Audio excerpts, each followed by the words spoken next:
मित्रों, कल ही आप दिवाली और चिल्ड्रंस डे मना के हटे हैं और आज जब मैंने सुबह देखा कि चारों तरफ पटाखे ही पटाखों के जो वेस्ट मटेरियल है उसने शहर गंदा किया हुआ है, तो मैंने सोचा सिविक सेंस और लॉ डे जो 26/11 को हम मनाने वाले हैं उस पे कुछ बात अपने मन की आपके आगे रखूं। दोस्तों, एक तरफ आप दिवाली मना रहे थे, एक तरफ डिफेंड कर रहे थे आपके देश को दुश्मनों से हमारे जवान। मन में आया उनको भी श्रद्धांजलि इसी के तहत दूं। मित्रों, आर्टिकल 51A के डी में डिफेंड की बात लिखी गई है। ABCDEFGHIJK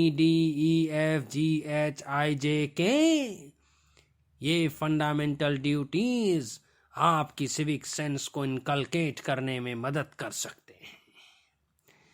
जिस तरह चाणक्य जी ने कभी तक्षशिला में पढ़ाते हुए चंद्रगुप्त तैयार किए, अगर आज हमारे माँ बाप 0 से 6 साल तक की उम्र में किड्स को, जी हाँ, आर्टिकल 51A के की मैं बात कर रहा हूँ, उन किड्स को अगर अपने अंदर के किड को, बच्चे को जगाते हुए डिकोडिंग और कोडिंग और 5G की जनरेशन को सिविक सेंस भी पढ़ा दिया, वो इंटीग्रिटी, वो एम्पैथी, एप्टीट्यूड, एस्पिरेशन, वो वे ऑफ लाइफ सनातन को समझा दिया, हर बच्चे के अंदर के पैगंबर को, नानक को, जीसस को गीता का पाठ अगर पढ़ा दिया, अगर उनके डीएनए में ये बात डाल दी कि 99.99 उनके डीएनए सेम है, एक ही निगरी मदर के वो बच्चे हैं और ये गोरे काले का 64 जो स्किन कलर्स है वो फिनोटाइप केवल 0.01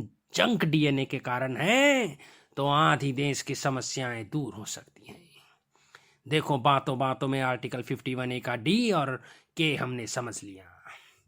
बच्चों, ये सिविक सेंस ही अब हमारे सिविलाइजेशन को बचा सकती हैं और इसी को हम आगे समझेंगे। और पारी, मैं भी कुछ कहना चाहना है। ये नई जनरेशन 5G की एक्स जनरेशन, ये जनरेशन एक्स 23 साल के उस नौजवान B for Bhagat Singh, article 51A के बी फॉर भगत सिंह जैसे फ्रीडम फाइटर्स राजगुरु सुखदेव सुभाष चंद्र बोस जी को भूलना नहीं चाहिए। ओ पाजी, ਉਹਨਾਂ ਦੇ ਕਾਰਨ ਹੀ ਅਸੀਂ 1200 ਸਾਲ ਦੀ ਗੁਲਾਮੀ ਦੇ ਬਾਵਜੂਦ ਆਪਣੀ ਵਜੂਦ ਨੂੰ ਬਚਾਏ ਹੋਏ ਹਨ। केवल रॉबर्ट क्लाइव $45 ट्रिलियन ले गया सी, कई नादिर शाह, तैमूर लंग, गजनवी गजनी, मीर कासिम ने लुट लुट के सोने नु चिड़िया नु जीरो किता सी, लेकिन आज भी 365 दिन धूप निकलने वाले इस सब कॉन्टिनेंट, ब्लेस्ड सब कॉन्टिनेंट में जनाबे आली 6th अमीर कंट्री बनने का रुतबा हासिल है। ये जो मेरा देश है, इसके फ्रीडम स्ट्रगल्स को एक सलाम। गुरुजी, आपने पिछली क्लास में बताया था कि ये जो सिविक सेंस है इसको फंडामेंटल राइट्स की तरह इन्फोर्सिएबल बनाना चाहिए, जैसा वेंकटाचलैया जी ने कहा। नवीन जिंदल जैसे इंडिविजुअल्स ने जब सुष्मिता सेन और रामदेव जी से भी गलती हुई और फ्लैग की इंसल्ट होनी शुरू हुई, तो सुप्रीम कोर्ट के तहत फ्लैग कोड का याद दिलाया। और इसी तरह नवीन चौस्की जी ने नेशनल एंथम की रिस्पेक्ट का, जो आर्टिकल 51A के ए में है, और बी में बी फॉर भगत सिंह, पर ची फॉर चारू की इंटीग्रिटी, यानी देश की इंटीग्रिटी के खिलाफ काम नहीं करना। ठीक है, जिस तरह ये टुकड़े टुकड़े गैंग शाहीन बाग, बिलाल बाग हो रहा है आर्टिकल 19(1) के ABCDEG के नाम पर, तो 19 का 2, 3, 4, 5, 6 भी तो याद रखना चाहिए। एक हाथ में अगर आपके राइट्स हैं तो दूसरे हाथ में ड्यूटी है। बल्कि डुगे साहब ने तो यहाँ तक कह दिया था, आपके पास केवल एक ही अधिकार है और वो है अपने कर्तव्यों का पालन करना। गांधी जी ने भी यही कहा था। भाई, ये तो उस तितली की तरह हुई जिसके पीछे जितना जाओगे वो आपसे दूर भागेगी। अगर आप खड़े हो जाओगे, अपने कर्तव्यों का पालन करोगे, अधिकार आपके सर पे बैठेंगे। भाई, ये बात हमारे नए यूथ को बताना पड़ेगा, जो कन्हैया जैसे तेज तरार बच्चे हैं। अगर वो केवल अपनी ड्यूटीज को पूरा करें तो शायद हमारी सोसाइटी को ज्यादा फायदा हो। आर्टिकल 51A के ए फॉर एंथम, हमें अपने राष्ट्रीय प्रतीकों की, एंथम की, कॉन्स्टिट्यूशन की रिस्पेक्ट करनी है। कॉन्स्टिट्यूशनल मोरालिटी ही देश की अकेली मोरालिटी है, ना कि किसी और धर्म या सेक्ट की एक सेकुलर कंट्री में।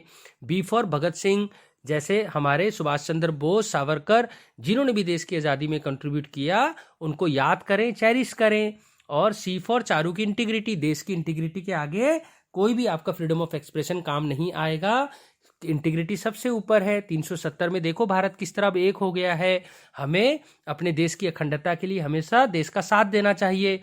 और डी फॉर केवल डिफेंड करने के लिए, दिवाली में जब आप सेलिब्रेट कर रहे थे और डिफेंस के सोल्जर आपको डिफेंड कर रहे थे, नहीं, आपको हर जीजाबाई के थ्रू शिवाजी बन के आना है, जयंती बाई के थ्रू महाराणा प्रताप बन के आना है, और हेमू की तरह, विक्रमादित्य की तरह आपको इस देश को फिर से बचाना है। ए बी सी डी के बाद EFGH, ई फॉर इला अरुण की तरह डेरोगेटरी गाने नहीं गाने, लड़कियों के अगेंस्ट कोई बातें नहीं करनी। F फॉर फ्रांस से अगर कुछ सीखना है तो फ्रेंडशिप या फिर फ्रांस के कल्चर की रिस्पेक्ट, ठीक है। और G फॉर ग्रीन इन्वायरमेंट, तभी तो हमने कल पटाखे कम फोड़े।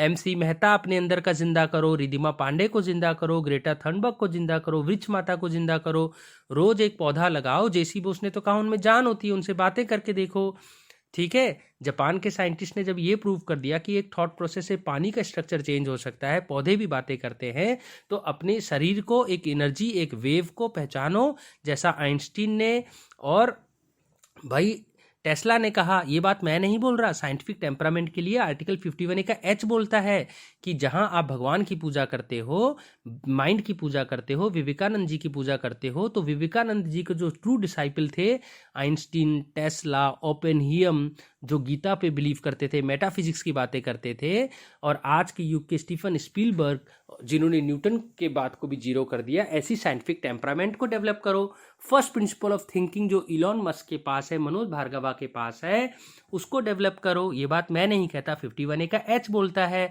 साइंटिफिक टेम्परामेंट डेवलप होने से 99.99% से बने हुए जो हम एक ही माँ के जो बच्चे हैं, वो शिया, सुन्नी, हिंदू, मुस्लिम नहीं करेंगे, टुकड़े टुकड़े गैंग नहीं बनाएंगे। हमें समझ आ जाएगा कि जितने भी डिफरेंसेस हैं वो सब 0.1 जंक DNA के कारण है। भाई हमारी 206 हड्डियां और लाल खून तो सब में बराबर है ना, तो साइंटिफिक टेम्परामेंट इतना इंपॉर्टेंट है।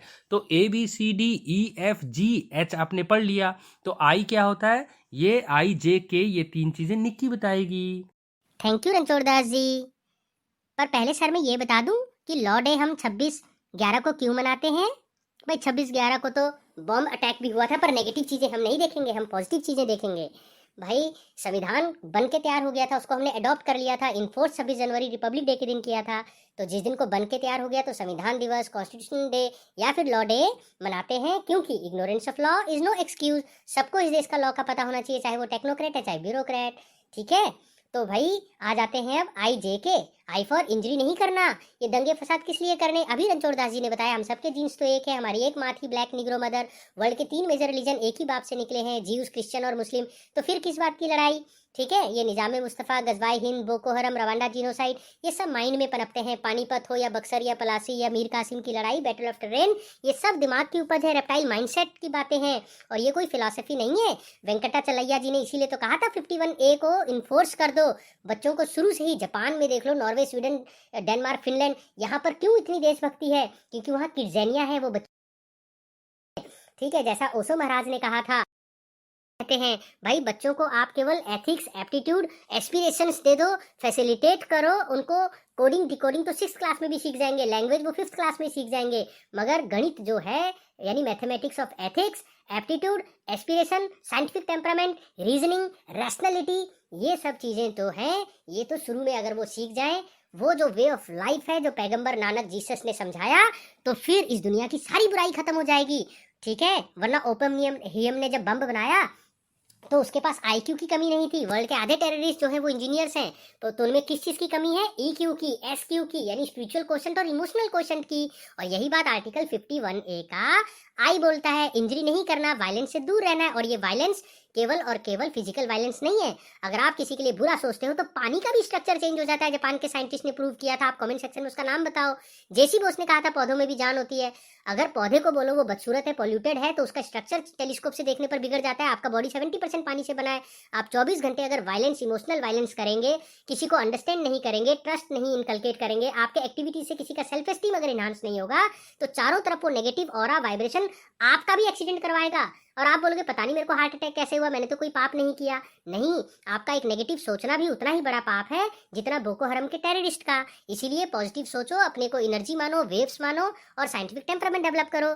चलो ज्यादा फिलोसफी हो गई तो जे पे आते हैं। जे फॉर भाई जैक ऑफ ऑल ट्रेड मत बनो, मास्टर ऑफ नन सन सम बनो। ये हमारे हिंदुस्तान की प्रॉब्लम आ गई है। और हमारे गुरुजी सही कहते हैं, सिविक सेंस में ये बात साफ लिखी गई है। आपका ये मौलिक ड्यूटी है, आपका कर्तव्य है कि भगवान ने आपको चाहे एक पांव दिया, एक हाथ दिया, मगर मन से कभी नहीं हारना है। अपने आप को कन्वेक्स लेंस की तरह, सोलर कुकर की तरह अपने एप्टीट्यूड को जानकर, अपने टेम्परामेंट, अपने पैशन को फॉलो करना है। Rest of the thing by product होगा। पैसा हो, दौलत हो, शौहरत हो, वो तो आपके पीछे भागेंगी। वो रणछोड़ दास जी नहीं बोलते 3 इडियट में, भाई काबिल बनो, काबिलियत के पीछे तो आपके सक्सेस भागती है। और लास्ट में आता है आई जे के बाद के फॉर किड्स। अपने अंदर के बच्चे को जिंदा रखो। 0 से 6 के बच्चे को सबसे बड़ा यूनिवर्सिटी तक्षशिला, नालंदा, विक्रमशिला और कैम्ब्रिज और ऑक्सफोर्ड कौन होते हैं? माँ बाप। तो वो माँ बाप बच्चे को तभी लाएं जब वो खुद इंसान बन गए हो, सोडियम और क्लोरीन की तरह, सोडियम क्लोराइड की तरह। एक्सीडेंटल माँ बाप ना बने, इंसिडेंटल माँ बाप बने। और एक किसान के, आपका देश तो कृषि प्रधान है, आप तो बीज भी फालतू में नहीं फेंकते, पहले तैयारी करते हो फिर बीज फेंकते हो मौसम देखकर। तो बच्चा भी तो एक बीज है, तो उस बीज को बोनसाई के गमले में सजाना है, सजावट का सामान बनाना है, थोपना है अपने आइडियोलॉजीज, अपने पॉलेमिक्स के आर्गुमेंट देने हैं, उसके ऊपर कैजुस्टिकल आर्गुमेंट देने हैं, अपना परसेप्शन थोप देना है, अपनी आइडियोलॉजी थोप देनी है। और फिर उसको आप कंडीशन कर दो उसकी माइंड को, वो ग्रोथ ही ना कर पाए। तो ये अब आपने तय करना है कि बोको हरम उस बच्चे को जिहादी बना दें, या फिर चाणक्य या मेडिटेटिव वे ऑफ लाइफ की तरह, ओशो की तरह आप उसको अगला गौतम बुद्धा बना दें। आपके अंदर दोनों पोटेंशियल है, टोटी पोटेंशियल की तरह। इसको रेप्टाइल माइंडसेट और प्रीफ्रंटल कॉर्टेक्स माइंडसेट बोलते हैं। इसको हम कभी और समझेंगे, मगर यही था सिविक सेंस। ये आपके कॉन्स्टिट्यूशनल मोरालिटी की बातें हैं। और इसी मोरालिटी को हम अगर डेवलप करें तो वर्ल्ड एक होगा, वसुंधकाई कुटुंबकम होगा। हम एक फैमिली है, एक दूसरे की एक्सटेंशन है, और ये साइंटिफिकली प्रूव्ड है। आप भी एनर्जी हो, मैं भी एनर्जी हूँ, हमें कोई मार नहीं सकता, कोई काट नहीं सकता। ये बात गीता की नहीं लिखी, ये बात किसी पैगंबर ने नहीं कही, ये बात साइंटिफिकली अप्रूव्ड हो चुकी है। कॉन्स्टिट्यूशन में भी इसको आर्टिकल 51A में जगह मिली है, और इसकी इंटरप्रिटेशन सुप्रीम कोर्ट ने कई खूबसूरत जजमेंट्स में की है, जिसका वीडियो हम जल्दी ही लाएंगे। जय हिंद।